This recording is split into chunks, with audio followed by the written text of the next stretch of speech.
Assalamualaikum warahmatullahi wabarakatuh. Alhamdulillahi rabbil alamin.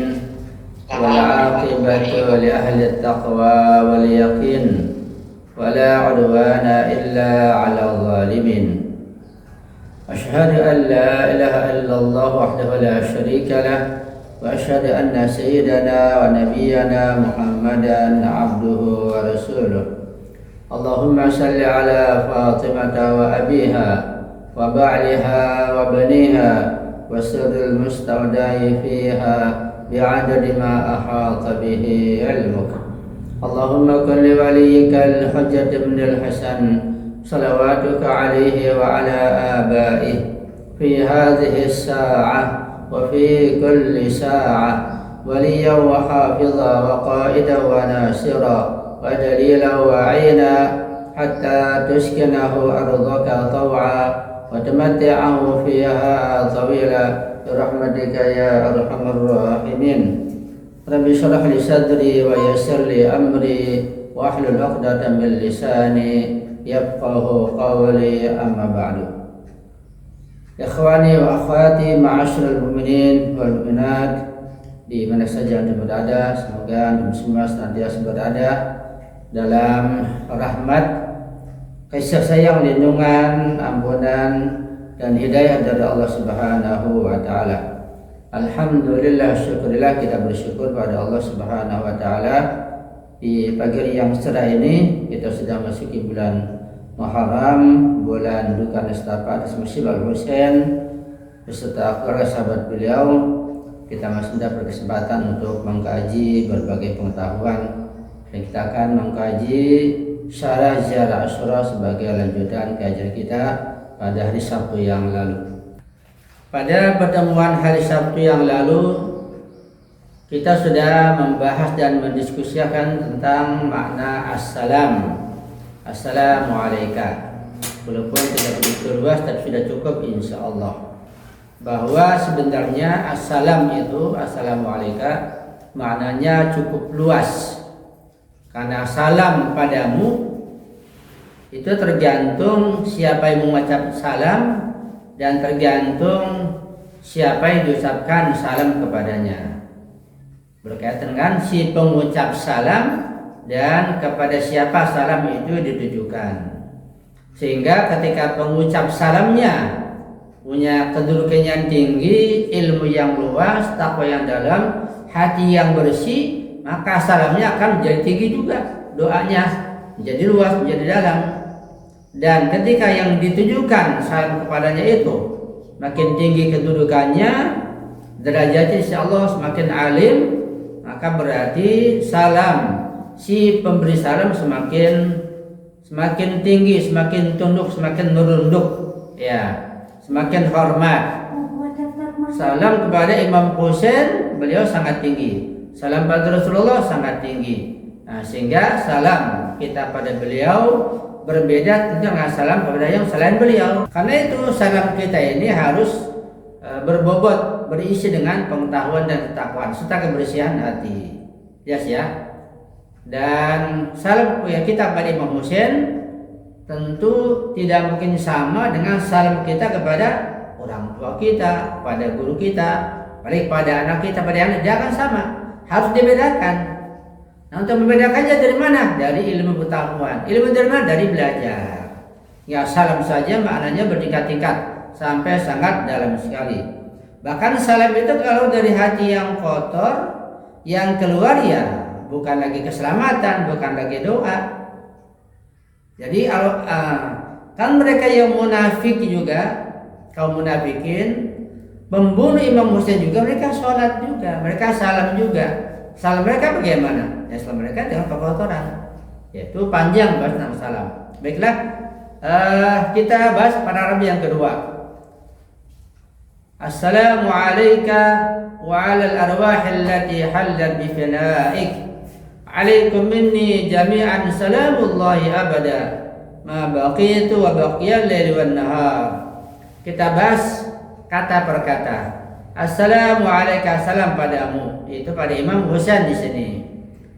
Kemudian wa alal arwahi juga salam kepada ruh-ruh. Ruh yang berada di mana? Allati halat bi finaik, yang berada di sekitarmu, yang ada di bimbinganmu wahai Husain. Alaikum atas kalian semuanya, Imam Husain, keluarganya, sahabatnya semuanya, para syuhada, atas kalian semuanya, minni dariku, jami'an semuanya, salamullahi, salam Allah. Sampai kapan? Abadan, selama-lamanya. Jadi luar biasa. Jadi ungkapan salam itu ketika dengan abadan, maka akan berlaku selama-lamanya. Sampai kita jumpa Imam Husain nanti di surga, sampai kita masuk surga, sampai terus nggak berhenti salam itu. Kesejahteraan, kebahagiaan, ketentraman, kedamaian tidak berhenti. Ya. Dan tentu itu baterainya, cesanya tergantung ilmu iman, takwa dan kebersihan hati tentunya. Jadi ungkapan abadah, ma baqitu baqiyan lil nahar. Selama ada malam ada siang, nggak berhenti salam itu. Salam atasmu dan atas ruh-ruh yang berdiam di halamanmu. Atas kalian semua dariku salam Allah selamanya. Selama aku masih hidup dan selama malam dan siang masih silih berganti.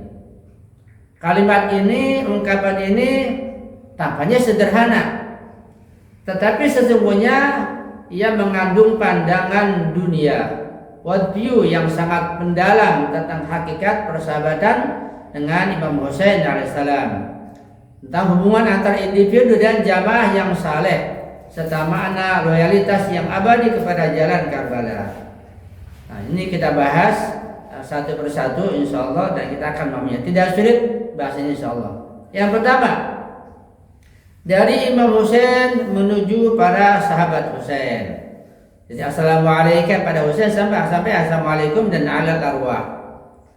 Pada bagian sebelumnya seluruh salam tertuju kepada Imam Husain. Assalamualaikum ya Abu Abdullah, ya bunda Rasulullah, ya bunda Amirul Mu'minin, ya bunda Syedul Wasilin, ya bunda Fatimah Zahra. Salam pada Imam Husain semuanya sudah kita kaji pada kajian hari Sabtu yang lalu. Namun sekarang kita akan mengkaji ziarah berikutnya, yaitu kita akan memperluas lingkaran salam. Ucapan salamnya kita perluas. Wa 'alal arwahil lati halat bi fina'i. Dan salam juga atas ruh-ruh yang berdiam, yang tinggal, yang bersemayam, yang ada di pelataranmu, di sekitarmu. Nah, ini mengajarkan pada kita sebuah prinsip yang penting, bahwa dalam Islam itu, khususnya dalam mazhab Ahlul Bait, dalam mazhab Syiah Imamiyah, tidak cukup mencintai pemimpin kebenaran sambil melupakan para pengikut setianya. Antara pemimpin dan setia itu berkaitan erat, bergandengan, tidak bisa dipisahkan. Mencintai Husain berarti juga mencintai orang-orang yang membela Husain. Nggak bisa dipisahkan. Nggak mungkin mencintai Husain tidak mencintai sahabat-sahabatnya setia atau keluarganya yang setia. Tidak mungkin. Seperti hanya mencintai Rasulullah, tidak mungkin tidak mencintai keluarganya yang setia, Ahlul Bait. Ketika betul mencintai Rasulullah, ya sudah pasti harus mencintai keluarganya, Ahlul Baitnya. Apalagi keluarganya berada dalam lingkaran sholawat. Jadi sungguh aneh sekali keislaman seseorang yang dia mengaku mencintai Nabi, mengikuti Nabi, tetapi tidak mencintai keluarga Nabi Imam Husain dengan cinta yang sebenarnya, cinta yang mendalam, cinta yang mengikutinya, cinta dengan pengorbanan. Ya, kalau dibilang cinta, ya cinta semuanya, ya cinta perasaan. Orang-orang non-Muslim juga cinta pada Imam Husain, mereka ziarah juga. Mereka terenyuh hatinya ketika mereka cerita bahwa Imam Husain dibantai di Karbala. Siapa yang nggak terenyuh? Siapa yang nggak merasa kasihan? Siapa yang nggak menangis? Hewan semua menangis, binatang menangis, semua alam menangis. Orang Buddha Hindu saja menangis ketika mereka bisa bahwa Imam Husain dibantai. Tapi petangisan sudah tangisan saja tanpa mengikuti. Jadi sungguh aneh keislaman seseorang yang mengaku mencintai Nabi tapi tidak mencintai Imam Husain dengan pengorbanannya, dengan dukungannya. Kalau cinta Rasul juga cinta Imam Husain, cinta Imam Ali, cinta orang-orang yang mencintai Rasulullah tentunya, karena berkaitan, nggak bisa dipisahkan. Jadi mencintai Husain berarti juga mencintai orang-orang yang membela Husain. Karena itu di dalam Al-Quran Allah tidak hanya memuji para nabi, tetapi juga memuji para ikut sejati para nabi tersebut. Pelajaran akhlak. Ya, banyak orang mengaku mencintai kebenaran. Bahkan bisa jadi dikatakan tidak ada orang yang tidak mencintai kebenaran. Bukan lagi banyak, bisa jadi tidak ada orang yang tidak mencintai kebenaran. Semua orang mencintai kebenaran, tetapi tidak mencintai orang-orang yang memperjuangkan kebenaran. Kenapa demikian? Ya karena fitrah manusia pasti mencintai kebenaran. Tapi kalau sudah hatinya ada hasud, dengki, atau pembawa kebenaran itu tidak menguntungkan pribadinya, keluarganya, kelompoknya, maka tidak mencintai pembawa kebenaran. Contohnya jelas, banyak orang mencintai kebenaran, kejujuran, tapi tidak mencintai Rasulullah pembawa kebenaran, pembawa kejujuran.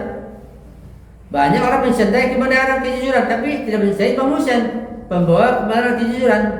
Ya, itu karena egonya, karena fanatiknya, karena banyak hijab yang menutupi hatinya. Mencintai sebuah prinsip itu lebih mudah, tetapi lebih sulit mencintai orang yang berkorban demi prinsip tersebut. Ini indah di ucapan ini. Memang mudah kita mencintai atau bahkan kita berusaha membela prinsip, tetapi kita belum tentu mencintai orang yang bawa prinsip. Kalau yang bawa prinsip itu adalah orang kita nggak suka, dia musuh kita misalnya, karena dia lebih berhasil, kita berhasil, dan seterusnya, maka kita bisa tidak mencintai orang yang membawa prinsip, yang berkorban prinsip kebenaran, karena hati kita yang kotor. Na'udzubillahi min dzalik. Karena itulah Ziarah Asyura ini mengajarkan kepada kita bahwa jangan hanya kita ini melihat Imam Husain, hanya sosok pribadi beliau, tetapi kita juga harus melihat sahabat-sahabat beliau seperti Habib bin Muzahir, seperti Muslim bin Ausaja, Zuhair bin Qain, Abbas, Ali Akbar, Qasim, dan semua para syuhada pun perlu kita pelajari, kita lihat, kita cintai, kita bela, kita doakan. Mereka semua memperoleh bagian dari salam yang sama. Yang kedua, mengapa disebut arwah? Al-arwah wa 'alal arwah allati halat bi finaik. Ada ungkapan arwah. Arwah ruh. Mufradnya tunggalnya ruh, jamaknya pluralnya adalah arwah ya. Ziarah tidak mengatakan al-ajsad, jasad-jasad, tetapi al-arwah yaitu ruh-ruh. Ini menunjukkan bahwa yang menjadi sumber kemuliaan manusia itu bukan tubuhnya. Tubuh kita hanyalah kendaraan, hanyalah markab, hanyalah alat, media alat kita ini, perantara, jembatan bagi ruh kita. Hakikat manusia adalah ruhnya. Ini sudah sering kita bahas dalam berbagai pertemuan, baik yang hari Sabtu maupun yang hari-hari yang lainnya, tentang pentingnya mengenal ruh. Karena ruh adalah esensi dan hakikat manusia, bukan tubuh. Tapi kita banyak sibuk mengurusi untuk tubuh, lupa pada ruh kita. Sangat disayangkan. Nah, perspektif filsafat Islam, para filosof Islam seperti Mullah Sadra dan juga yang lainnya, juga semua ulama Ahlul Bait, mereka menjelaskan bahwa identitas sejati manusia itu bukan pada badan materialnya yang memang selalu berubah, tetapi pada jiwa atau ruhnya. Ya, itu identitas yang sejati yang sebenarnya pada ruhnya. Itu sudah kita bahas pada kajian akhlak, di kajian yang lain. Tubuh itu sejak bayi hingga tua terus berganti. Bahkan setiap 10 tahun sekali, semua sel-sel tubuh tidak ada yang tersisa, semua berganti spesies tubuh. Jadi kita yang sekarang sudah bukan kita yang 10 tahun yang lalu. Bentuknya doang sama, padahal semuanya berubah. Sel yang di tulang, yang di darah, yang di daging, semuanya berubah. Bukan yang dulu lagi, sudah berubah semuanya. Namun aku itu tetap sama. Ruh kita itu juga gak berubah. Jadi kalau badan materi semuanya berubah.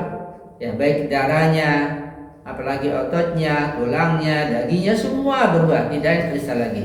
Setiap 10 tahun sekali semua sel akan berganti dan berubah.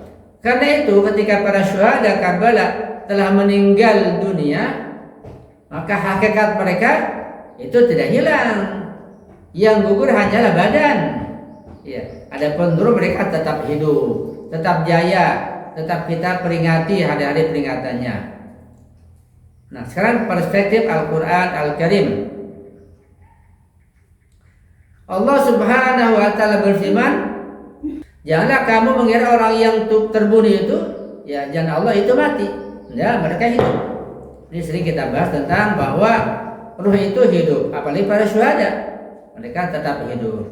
Maka ketika kita mengucapkan assalamu ala arwah, salam padamu hai ruh-ruh, ini sesungguhnya kita sedang berkomunikasi dengan realitas yang hidup di sisi Allah Subhanahu wa Ta'ala.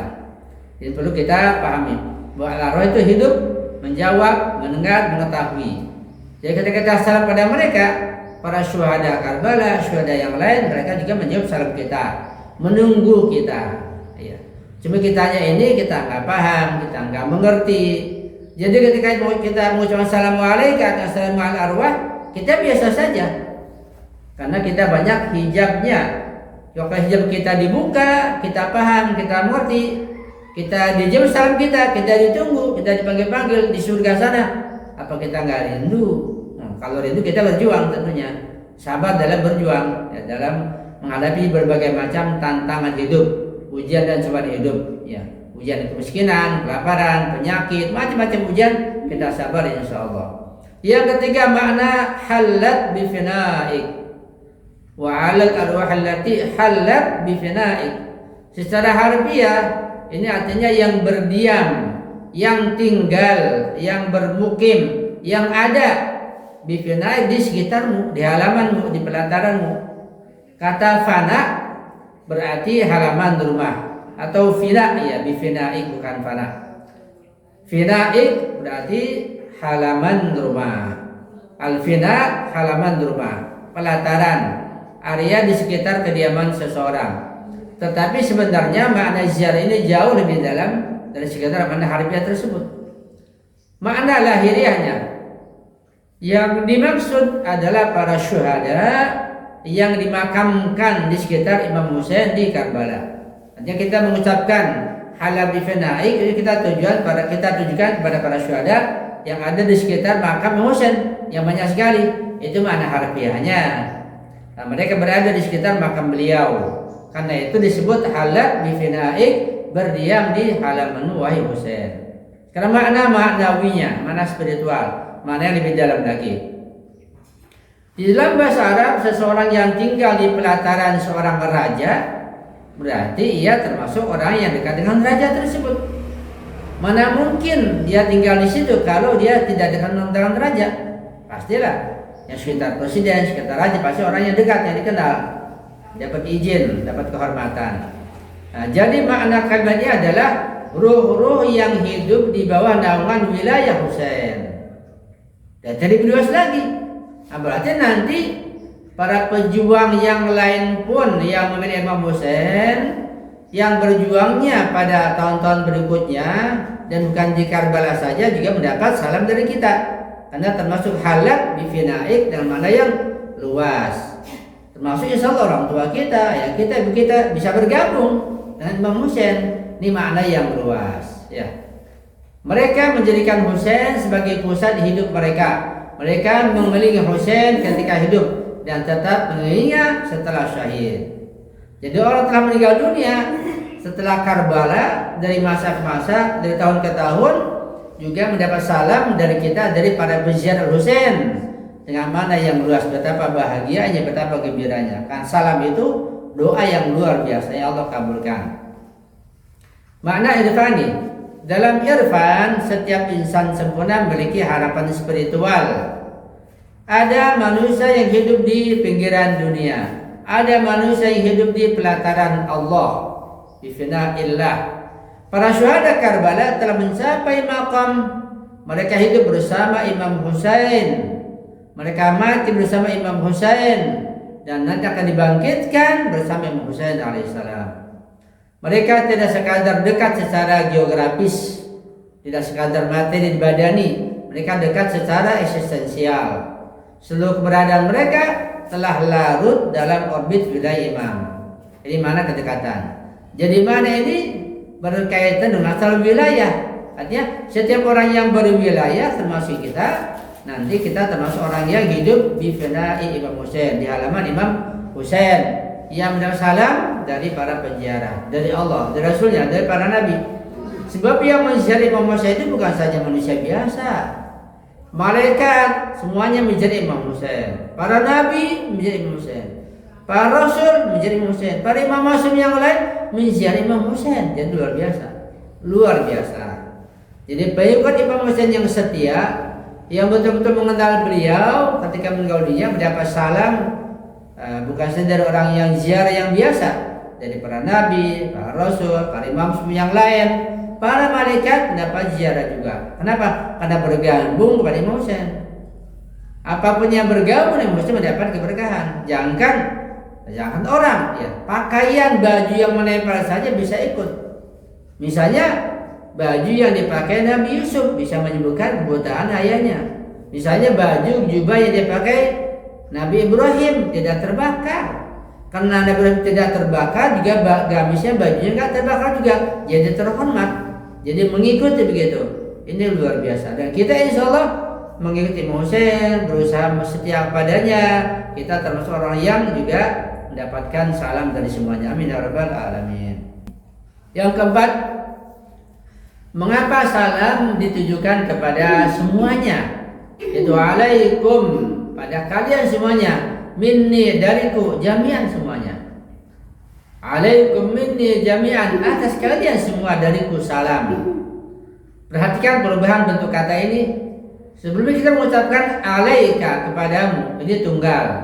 Kemudian alaikum kepada kalian, ini bentuknya jamak, banyak. Nah, ini menunjukkan bahwa Karbala itu bukan proyek satu orang. Imam Husain adalah pusatnya, namun Karbala dibangun oleh jamaah para wali Allah, para kekasih Allah. Banyak.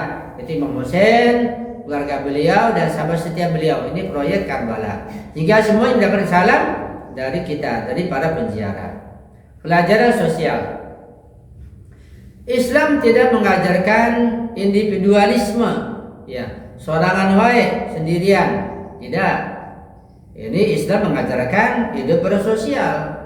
Jadi kalau ilmu sosial ini kita dikaji, maka ilmu sosial paling dalam Islam itu sosiologi. Karena itu tidak akan cukup mengkaji ilmu sosial dari barat, ya.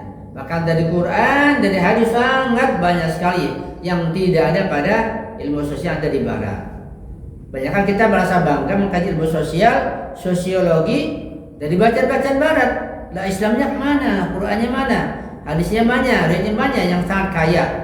Jadi ilmu apapun dari Islam sangat banyak. Ilmu kedokteran, ilmu sosial, ilmu politik sangat kaya luar biasa. Jangan menantang belajar di umum, Islamnya nggak ada. Ya karena nggak dikaji, karena nggak tahu. Tergantung gurunya juga.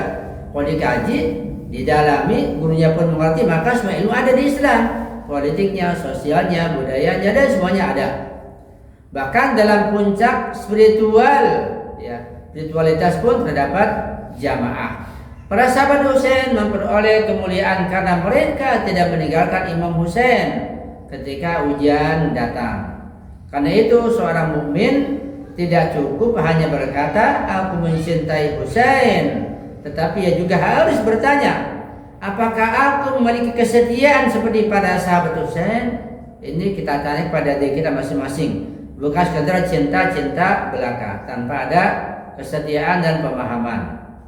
Yang kelima, salamullah, salam Allah. Salam digantikan dengan Allah, salamullah atau salam dariku.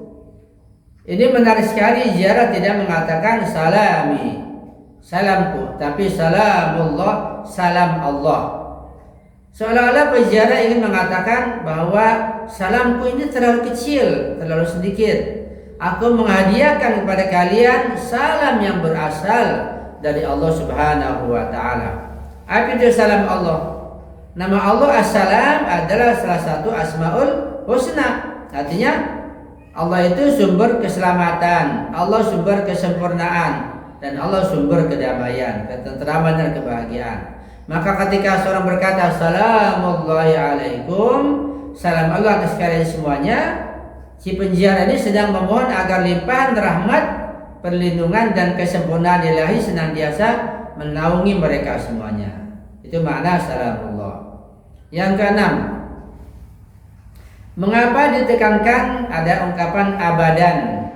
Itu untuk selamanya, abadan. Biasanya manusia mencintai sesuatu itu selama menguntungkan dirinya, dan ketika keadaan berubah, cintanya akan berubah. Itu. Maka ada mahabbah, ada lagi mawaddah, ada lagi rahmah. Itu ada 3 tingkatan. Setiap mukmin pasti mencintai mahabbah, mawaddah dan rahmah. Itu beda tentunya. Karena kalau mahabbah itu mengandung unsur biologis, unsur seks. Tapi kalau mawaddah ada pengorbanan. Kalau rahmah lebih tinggi lagi. Ya, semuanya rahmat dari Allah. Itu lebih tinggi lagi, dan kita tidak mungkin sampai ke tingkatan rahmat kalau nggak paham, kalau nggak belajar dan nggak memperhatikan. Mana mungkin orang bisa memperhatikan makna rahmat kalau nggak tahu? Ya tahu dulu, belajar dulu, dan bisa diperhatikan apa itu rahmat. Di antara mahabbah, mawaddah, rahmah itu perlu dipahami dulu, ilmunya dulu. Kalau ilmunya nggak ada, gimana perhatikan? Ilmunya nggak ada ya sama aja, nggak ada bedanya. Mau mawaddah, mau rahmah, mau mahabbah, nggak ada bedanya. Kenapa? Yang nggak tahu, nggak belajar. Nah, tahu dulu, belajar dulu, paham dulu, baru diperhatikan, insya Allah. Ya, jadi manusia bisa mencintai sesuatu itu selama menguntungkan dirinya, dan ketika keadaannya berubah, maka cintanya pun akan berubah. Tetapi ziarah mengajarkan bentuk loyalitas yang berbeda. Cinta bersyarat dan cinta yang hakiki.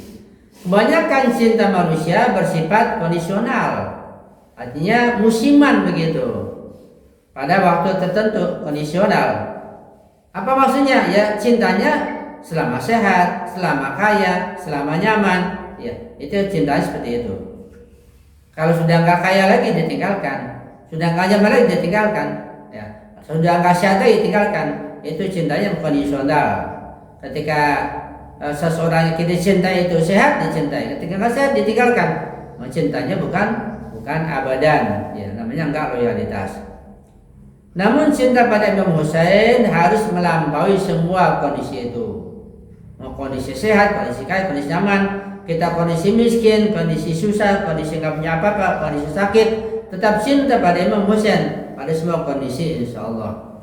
Karena ia bersumber dari kebenaran, dan kebenaran tidak berubah. Maka selama ini tidak dibatasi oleh waktu, kita tuh mencintai Imam Husain alaihissalam. Yang ketujuh, selama aku hidup, ma baqi itu, selama aku masih ada. Kalimat ini adalah janji, bukan sekadar salam. Seakan penjara berkata, selama aku hidup, aku tidak akan meninggalkan jalan kalian, wahai Husain, wahai sahabat Husain, keluarga Husain. Nah, dimensi praktisnya, ziarah Asyura bukan bacaan sentimental, bukan dengan perasaan, bukan alfiah. Jadi ziarah Asyura itu tergantung kita memahaminya bagaimana. Makanya perlu ilmu. Semua perlu ilmu, bukan sekedar baca, bukan sekedar menangis, bukan sekedar kumpul, tapi perlu ilmu dan ilmu. Di ziarah itu di sini ada baiat. Ketika seorang membaca ma baqi itu, ia sebenarnya memperbarui sumpah kesetiaan pada Imam Husain. Ma baqi itu sangat dalam. Ya, yang ke-8. Selama malam dan siang masih ada, wa baqiyal laili wan nahar. Mengapa tidak cukup mengatakan abadan, yaitu selamanya? Karena ziarah ingin memberikan gambaran yang konkret. Malam dan siang adalah simbol berjalannya alam semesta. Artinya selama dunia masih berputar, selama sejarah manusia masih berlangsung, selama waktu masih bergerak, maka salam dan kesetiaanku pada Al-Husain tidak akan berakhir, berlangsung terus sampai di surga. Dimensi irfani yang sangat indah. Perhatikan susunan kalimat ini. Awalnya si penjara hanya memberi salam kepada Husain, Assalamualaikum ya Husain ya Aba Abdullah. Kemudian kepada para syuhada, Assalamualaikum. Lalu setelah itu menjadi salamullah, salamnya Allah. Kemudian berubah menjadi abadan, lalu ma baqi itu. Lalu ma baqiyal lailu wan nahar. Seolah-olah lingkaran cinta itu terus meluas. Satu, dari satu imam, Assalamualaikum ya Husain. Dua, pada seluruh para syuhada, Assalamualaikum jami'an. Tiga, dari salam manusia menuju salam ilahi, dari salami dan salamullahi abada. Dari saat ini menuju pada keabadian, abadan. Dari umur pribadi menuju seluruh perjalanan sejarah. Ma baqiya lailu wan nahar. Inilah salah satu keindahan ziarah Asyura. Bagi yang paham, kita perlu paham tentunya. Ia tidak mengajarkan hubungan emosional sesaat dengan Karbala, tetapi membangun ikatan eksistensial yang permanen antara seorang mukmin dengan Imam Husain dan seluruh barisan para syuhada yang berada di bawah panji-panji beliau Al-Husain alaihissalam. Dengan demikian, setelah pada bagian pertama peziarah diperkenalkan kepada siapa Imam Husain itu, maka pada bagian kedua ini peziarah mulai menyatakan posisinya sendiri, kedudukannya sendiri, bahwa ia si peziarah itu ingin menjadi bagian dari kafilah Al-Husain bersama Imam Husain dan bersama seluruh ruh yang mengelilingi beliau untuk selama-lamanya. Ini penama kajian lebih dalam lagi. Jadi kata salam itu sangat luas sekali. Sehingga kalau kita pahami lebih luas lagi bahwa setiap pengikut Imam Husain mendapat salam juga. Di samping kita yang sekarang masih kita memberikan salam, kita pun dapat salam begitu. Di salam ini ada interaksi, mundar mandir banyak sekali. Di antara kita saling memberikan salam.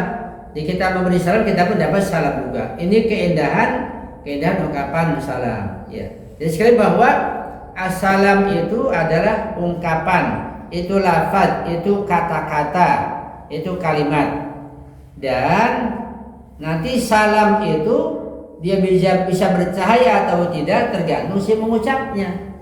Ketika pengucap salam itu dia beriman, berbudaya, paham, bertakwa, berilmu, hatinya bersih, maka Assalamualaikumnya itu bermakna yang tinggi dan berbobot, sehingga penziarah itu sekalipun kelihatannya orang biasa, kalau hatinya bersih, tulus, punya ketakwaan, Assalamualaikum saja sudah dijawab. Seperti orang yang mencari kayu di sekitar Imam Ridho, Assalamualaikum Imam Ridho, langsung dijawab.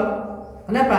Karena Assalamualaikumnya itu sekalipun satu kali dengan bobot yang dalam, dengan pengetahuan, dengan ketakwaan, dengan hati yang bersih, begitu. Tetapi kalau salamullahnya atau assalamualaikumnya diucapkan oleh orang yang hatinya kotor, hatinya penuh kedengkian, penuh hasud, penuh dendam, penuh maksiat, penuh nifaq, maka bukan mengeluarkan cahaya, mengeluarkan kotoran juga, dan dia akan sampai. Jadi betapa banyaknya orang yang mengucapkan salam kepada Rasulullah, pada Ahlul Bait, berziarah itu nggak sampai, ya karena kegelapan.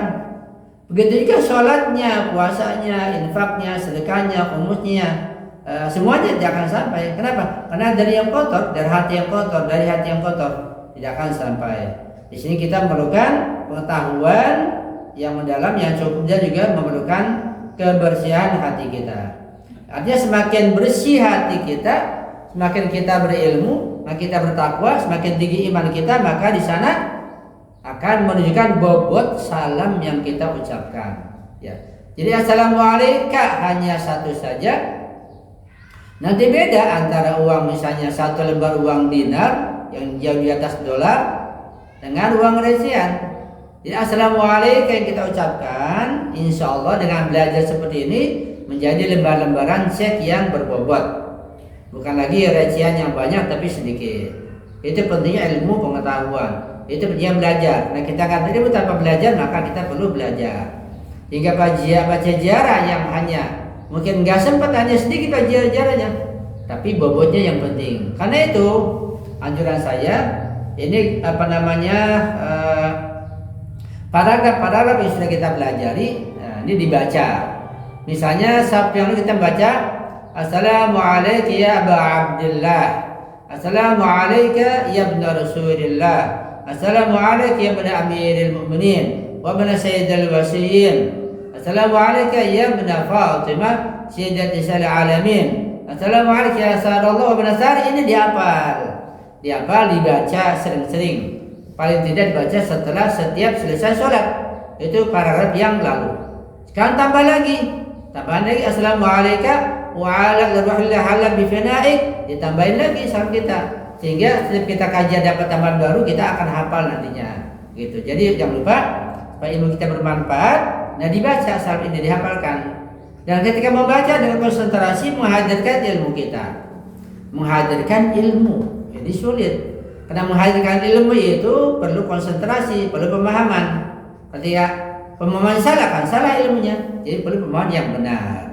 Dan menghadirkan ilmu itu bisa hanya dengan kecerdasan, itu tahap awal, bisa dengan kesadaran hati, dengan pendalaman hati yang bersih, dan dengan sampai ke makam syuhudi.